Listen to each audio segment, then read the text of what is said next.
దేశ భద్రత విషయంతో కేంద్రానికి రాష్ట్రం సహకరిస్తోందన్నారు సీఎం రేవంత్ రెడ్డి.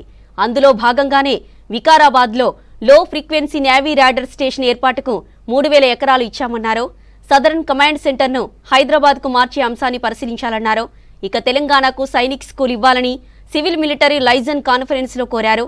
10 ఏళ్లుగా రాష్ట్రానికి ఒక్క సైనిక్ స్కూల్ ఇవ్వలేదని ఆరోపించారు సీఎం రేవంత్ రెడ్డి. మున్సిపల్ ఎన్నికలకు ముందు సీఎం రేవంత్ రెడ్డి జిల్లాల పర్యటనకు రెడీ అయ్యారు. రేపటి నుంచి 3 రోజులు జిల్లాల్లో పర్యటించనున్నారు. రేపు ఉమ్మడి ఆదిలాబాద్ జిల్లాలో పర్యటిస్తారు ముఖ్యమంత్రి. ఆదిలాబాద్ జిల్లాలోని చనాకా కోరాట బ్యారేజీని ప్రారంభిస్తారు. ప్రాజెక్టులో భూములు కోల్పోయిన నిర్వాసితులకు 70 కోట్ల పరిహారం అందించనున్నారు. తర్వాత నిర్మల్ జిల్లాలో సదర్ మఠ్ బ్యారేజీని ప్రారంభిస్తారు సీఎం. బ్యారేజీతో నిర్మల్ జిల్లా ఖానాపూర్, కడెం మండలాల్లో ఆయకట్టుకు సాగునీరు అందనుంది. నిర్మల్ జిల్లాలో జరిగే సీఎం రేవంత్ రెడ్డి బహిరంగ సభ ఏర్పాట్లు పరిశీలించారు కలెక్టర్ రాజర్షీషా, ఎస్పీ అఖిల్ మహాజన్. బహిరంగ సభకు వచ్చే ప్రజలకు ఇబ్బందులు లేకుండా ఏర్పాట్లు చేయాలని అధికారులను ఆదేశించారు. సీఎం పర్యటన సందర్భంగా ఎలాంటి అవాంఛనీయ సంఘటనలు జరగకుండా పోలీసులు బందోబస్తు ఏర్పాటు చేశారు. సీఎం టూర్తో పట్టణంలో ట్రాఫిక్ డైవర్షన్లుంటాయన్నారు పోలీసులు. ఎల్లుండి సీఎం రేవంత్ రెడ్డి మహబూబ్ నగర్ లో పర్యటిస్తారు. పలు అభివృద్ధి కార్యక్రమాలకు శంకుస్థాపనలు, ప్రారంభోత్సవాలు చేస్తారు. ఇక 18న ఉదయం ఖమ్మంలో జరిగే సిపిఎం 100 ఏళ్ల వార్షికోత్సవంలో పాల్గొంటారు. అదే రోజు మధ్యాహ్నం ములుగు జిల్లా మేడారానికి వెళ్తారు. అక్కడే సాయంత్రం సీఎం రేవంత్ నేతృత్వంలో కేబినెట్ సమావేశం జరగనుంది. రాత్రి మేడారంలోనే సీఎం రేవంత్ రెడ్డి బస చేస్తారు. 19న ఉదయం మేడారంలోనే పలు అభివృద్ధి కార్యక్రమాలకు ప్రారంభోత్సవాలు చేస్తారు. సమ్మక్క సారాలమ్మలకు మొక్కులు చెల్లించుకుంటారు. ఇక అదే రోజు సాయంత్రం హైదరాబాద్కు వస్తారు. ఇక రాత్రికి దావోస్ పర్యటనకు వెళ్తారు ముఖ్యమంత్రి రేవంత్ రెడ్డి. సీఎం అధ్యక్షతన హైదరాబాద్ కమాండ్ కంట్రోల్ సెంటర్లో సివిల్ మిలిటరీ లైజన్ కాన్ఫరెన్స్ జరిగింది. రక్షణ శాఖ అధికారులతో వివిధ అంశాలపై సమీక్ష చేశారు ముఖ్యమంత్రి. CS Ramakrishna Rao, major general Ajay Mishra, DGP Shivadhar Reddy, రాష్ట్ర ప్రభుత్వ, ఆర్మీ ఉన్నతాధికారులు మీటింగ్కు అటెండ్ అయ్యారు. ఆర్మీ, రాష్ట్ర ప్రభుత్వం మధ్య భూ సమస్యలు, ఇతర పరిపాలనా సమస్యల పరిష్కారంపై చర్చించారు. ఇద్దరు ఎమ్మెల్యేల అనర్హత పిటిషన్లపై స్పీకర్ కీలక నిర్ణయం తీసుకున్నారు. పార్టీ మారారనేందుకు ఎలాంటి ఆధారాలు లేవని పోచారం శ్రీనివాసరెడ్డి, కాళ యాదయ్య అనర్హత పిటిషన్లను కొట్టివేశారు. ఇద్దరు ఎమ్మెల్యేలు బీఆర్ఎస్లోనే ఉన్నట్లు చెప్పారు స్పీకర్. అటు ఎమ్మెల్యేల అనర్హత పిటిషన్లపై రేపు సుప్రీంకోర్టులో విచారణ జరగనుంది.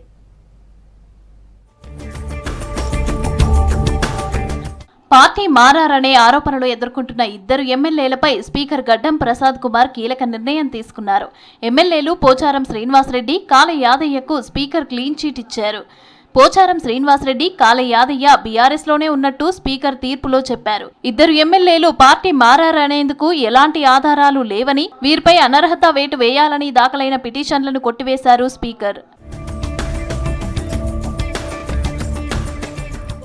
అనర్హత ఆరోపణ విషయంలో 5గురు ఎమ్మెల్యేలు అరికపుడి గాంధీ, గూడెం మహిపాల్ రెడ్డి, బండ్ల కృష్ణమోహన్, ప్రకాష్ గౌడ్, తెల్లం వెంకట్రావులు బీఆర్ఎస్ ఎమ్మెల్యేలుగా గుర్తిస్తూ స్పీకర్ గడ్డం ప్రసాద్ కుమార్ గతంలోనే తీర్పు చెప్పారు.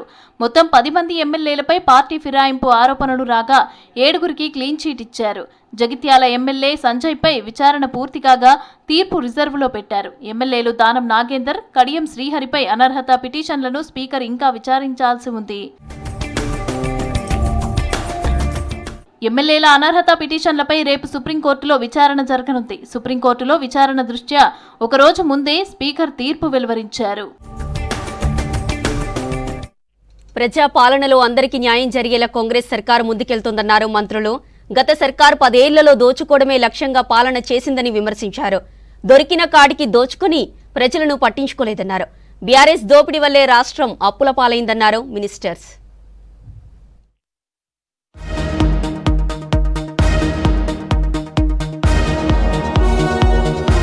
ఖమ్మం జిల్లా మదిరలో ఆక్రమణలకు గురైన ప్రభుత్వ భూములను వెంటనే గుర్తించాలని అధికారులను ఆదేశించారు డిప్యూటీ సీఎం భట్టి విక్రమార్క. ఆ భూములను వెంటనే స్వాధీనం చేసుకోవాలని సూచించారు. ఇరిగేషన్, మున్సిపల్, రెవెన్యూ అధికారులతో కలిసి మదిరలో పర్యటించారు భట్టి. మదిర శివాలయం దగ్గర వైరా నదిపై రిటైనింగ్ వాల్ పనులను పరిశీలించారు. 140 కోట్ల నిధులు, వాటితో చేపట్టాల్సిన పనులపై అధికారులతో చర్చించారు.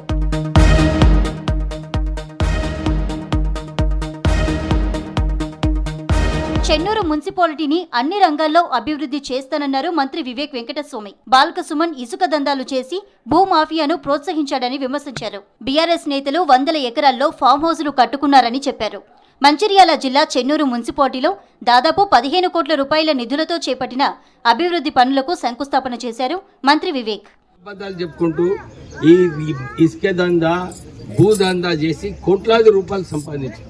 నేను ఇసుక దందా బంద్ చేసిన అని చెప్పి నా వ్యతిరేకంగా పైసలు ఖర్చు పెడుతున్నారు. ఈ ఎలక్షన్లు కూడా ఖర్చు పెడతారు నా వ్యతిరేకంగా. ఎందుకంటే ఇసుక మాఫియా నడవాలి కదా. నిన్న ఒక వ్యక్తి క్యాల్కులేట్ చేసింది అన్నమాట. సంవత్సరానికి 50 నుంచి 60 కోట్ల రూపాయలు ఇసుక దందాల వాళ్ళు అందరూ కూడా సంపాదించారు. రాజకీయ కుట్రతో కొన్ని ఛానళ్లు, పత్రికలు మంత్రులపై అబద్ధాలు ప్రచారం చేస్తున్నాయని ఫైర్ అయ్యారు మంత్రి పొన్నం ప్రభాకర్. ప్రభుత్వాన్ని బద్నాం చేసేందుకు కుట్ర చేస్తున్నాయని మండిపడ్డారు. తప్పుడు కథనాల వెనుకున్న కుట్రదారులను బయటపెట్టి చర్యలు తీసుకునేందుకు ప్రభుత్వం పనిచేస్తోందన్నారు పొన్నం.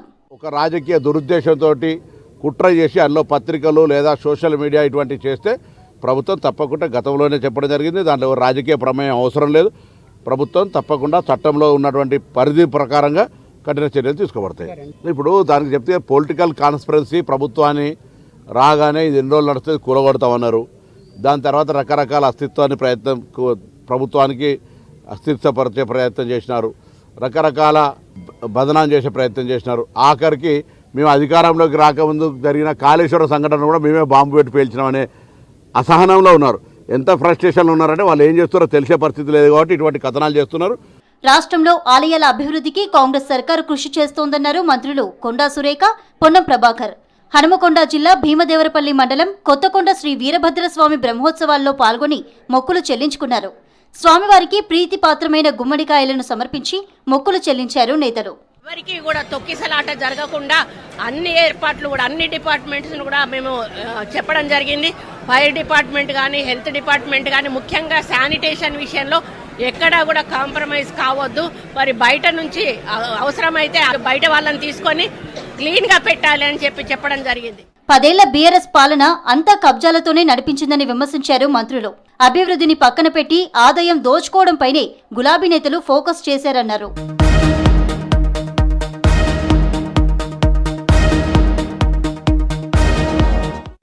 పల్లెలు పట్టణాలకు సంక్రాంతి పండుగ సరికొత్త వెలుగులు తెచ్చింది.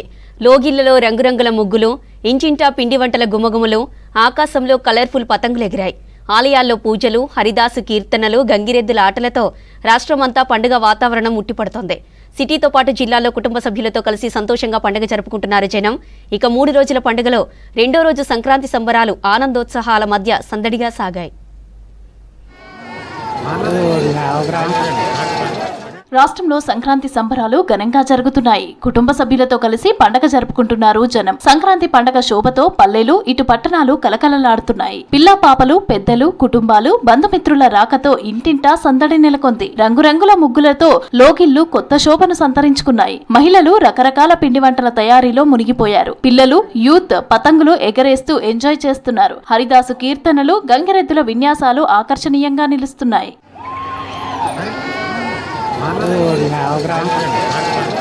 జిల్లాల్లో సంక్రాంతి వాతావరణం ఉట్టిపడుతుంది. పల్లెలు, పట్టణాల్లో తెల్లవారుజామునే ఇళ్ల ముందు రంగవల్లులు తీర్చిదిద్దారు మహిళలు. ముగ్గులపై గొబ్బెమ్మలు పెట్టి గరకపోసలు, రేగుపళ్ళు, నవధాన్యాలతో ముగ్గులను అలంకరించారు. పలుచోట్ల కోడి పందాలు, ఎద్దుల పరుగు పందాలు జోరుగా సాగుతున్నాయి. మరోవైపు ఆలయాలు రద్దీగా మారాయి. తెల్లవారుజాము నుంచే భక్తులు ఆలయాలకు క్యూ కట్టారు. తమ ఇష్ట దైవాలకు పూజలు చేసి మొక్కులు చెల్లించుకున్నారు.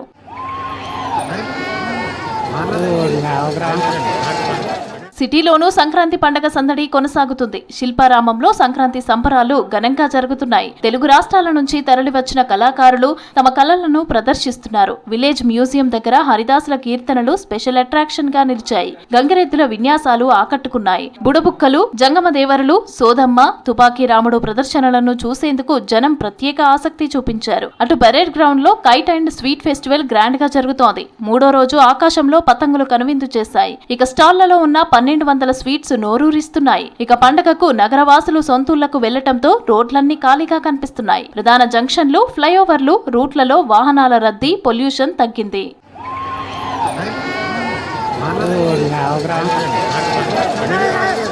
పార్టీలకు అతీతంగా సంక్రాంతి వేడుకలు జరుపుకుంటున్నారు నేతలు. కుటుంబ సభ్యులు, పార్టీ నేతలతో కలిసి సంక్రాంతి జరుపుకున్నారు మంత్రులు, ఎమ్మెల్యేలు. సంక్రాంతి రైతుల పండగ అని, రైతుల సంక్షేమానికి రాష్ట్ర ప్రభుత్వం కట్టుబడి ఉందని చెప్పారు. ఇక హైదరాబాద్ ఎన్టీఆర్ స్టేడియంలో బీజేపీ నాయకులు సంక్రాంతి సంబరాలు నిర్వహించారు. రాష్ట్ర బీజేపీ చీఫ్ రామచంద్రరావుతో పాటు పార్టీ ముఖ్య నేతలు, కార్యకర్తలు భారీ సంఖ్యలో పాల్గొన్నారు. పతంగులు ఎగరవేశారు. తెలంగాణ పిండి వంటలను ఒకరికి మరొకరు తినిపించుకున్నారు. సంక్రాంతి ప్రజల జీవితాల్లో సుఖ సంతోషాలు తీసుకురావాలని ఆకాంక్షించారు. మహారాష్ట్రలో 29 మున్సిపాలిటీలకు పోలింగ్ ముగిసింది. ఈవీఎంలను స్ట్రాంగ్ రూమ్లకు తరలించారు ఎన్నికల అధికారులు. ఎలక్షన్స్ లో భారీగా అక్రమాలు జరిగాయని ఆరోపించారు విపక్ష నేతలు. ఇక ఓటర్ల వేళ్లపై నాణ్యత లేని సిరా గుర్తులు వేయడంతో దొంగ ఓట్లు పోలయ్యాయని చెప్పారు. ఇక మరోవైపు విపక్షాల ఆరోపణలను తీవ్రంగా ఖండించింది ఎన్నికల సంఘం.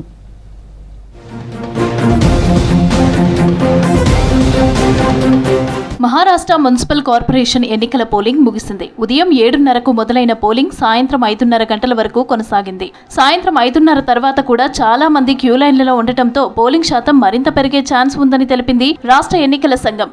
ఈవీఎంలను స్ట్రాంగ్ రూమ్లకు తరలించారు అధికారులు.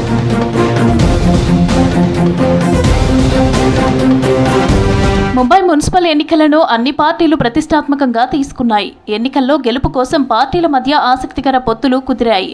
బీజేపీ, షిండే, శివసేన పార్టీలు కలిసి పోటీ చేశాయి.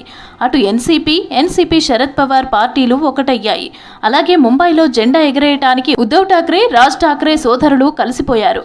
కాంగ్రెస్ పార్టీ మాత్రం ఒంటరిగా పోటీ చేసింది. దీంతో ముంబైలో గెలుపెవరిదనే దానిపై సర్వత్రా ఉత్కంఠ నెలకొంది.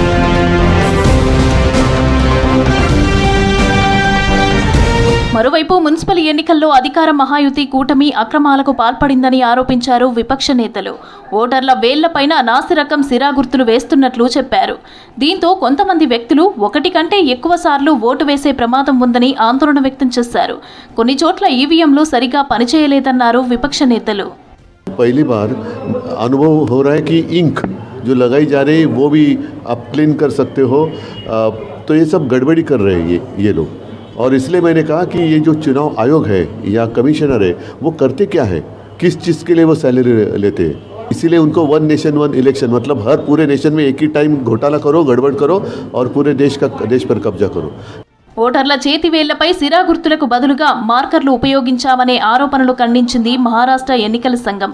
ఓటర్ల వేళ్లపై వేసిన సిరాను చెరిపేసి గందరగోళం సృష్టించే ప్రయత్నం చేసిన వారిపై కఠిన చర్యలు ఉంటాయని హెచ్చరించింది. సిరాను తొలగించే ఏ ప్రయత్నమైనా ఎన్నికల దుష్ప్రవర్తన కిందకే వస్తుందని తెలిపింది ఈసీ.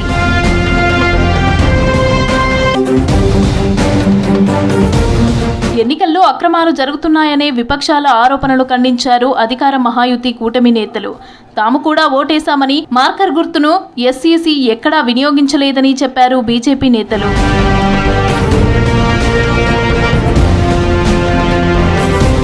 ముంబైలో ప్రముఖ సినీ నటులు సల్మాన్ ఖాన్, అమీర్ ఖాన్, సైఫ్ అలీ ఖాన్, కరీనా కపూర్, శ్రద్ధా కపూర్, జాన్వీ కపూర్ సహా పలువురు ఓటేశారు. అలాగే సచిన్ టెండూల్కర్ ఫ్యామిలీతో కలిసి ఓటేశారు. నాగ్పూర్లో సీఎం ఫడ్నవీస్, తానేలో డిప్యూటీ సీఎం ఏక్నాథ్ షిండే కుటుంబంతో కలిసి ఓటు హక్కును వినియోగించుకున్నారు. విపక్ష నేత ఉద్ధవ్ ఠాక్రే కుటుంబ సమేతంగా ముంబైలో ఓటేశారు. రేపు కౌంటింగ్ నిర్వహించనుంది మహారాష్ట్ర ఎన్నికల సంఘం. ఐపాక్ ఆఫీస్లో ఈడీ సోదాలను బెంగాల్ సర్కార్ అడ్డుకోవడాన్ని తప్పుపట్టింది సుప్రీంకోర్టు. దీనిపై సీఎం మమత బెంగాల్ డీజీపీకి నోటీసులు జారీ చేసింది. 2 వారాల్లోగా వివరణ ఇవ్వాలని ఆదేశించింది. అలాగే కారుణ్య మరణాలపై విచారించిన కోర్టు చంపేయమని చెప్పే అధికారం ఎవరికీ లేదని తెలిపింది. ప్రేమ వివాహాల కంటే పెద్దలు కుదిర్చిన పెళ్లిళ్లలోనే ప్రేమ ఎక్కువని వ్యాఖ్యానించింది సుప్రీంకోర్టు.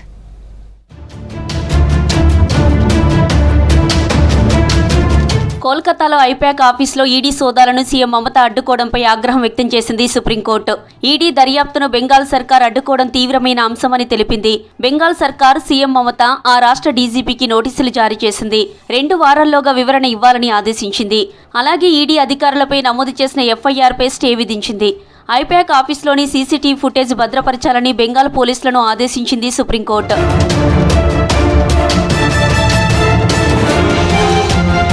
సుప్రీంకోర్టులో ఈడీ తరపున additional solicitor general Tushar Mehta వాదనలు వినిపించారు. గతంలోనూ కేంద్ర దర్యాప్తు సంస్థలను సీఎం మమత అడ్డుకున్నారని వాదించారు. మరోవైపు ఈడీ అభియోగాలను తీవ్రంగా వ్యతిరేకించారు senior lawyer Kapil Sibal. Digital పరికరాలను సీఎం మమత తీసుకెళ్లారనేది అబద్ధమని కోర్టుకు వివరించారు. రాజకీయ ప్రయోజనాల కోసమే ఎన్నికల ముందు ఈడీ సోదాలు చేస్తుందని చెప్పారు. వాదనలు విన్న కోర్టు విచారణ వాయిదా వేసింది.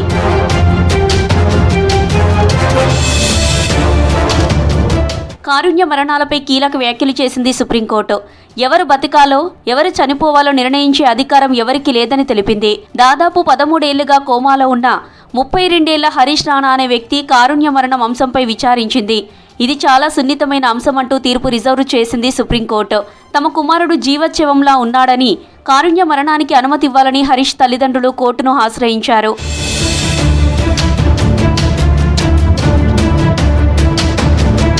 వివాహ బంధాలపై ఆసక్తికర కామెంట్ చేసింది సుప్రీంకోర్టు. ప్రేమ పెళ్లిళ్ల కంటే పెద్దలు కుదిర్చిన పెళ్లిల్లోనే ఆప్యాయత, అనురాగాలు ఎక్కువని వ్యాఖ్యానించింది.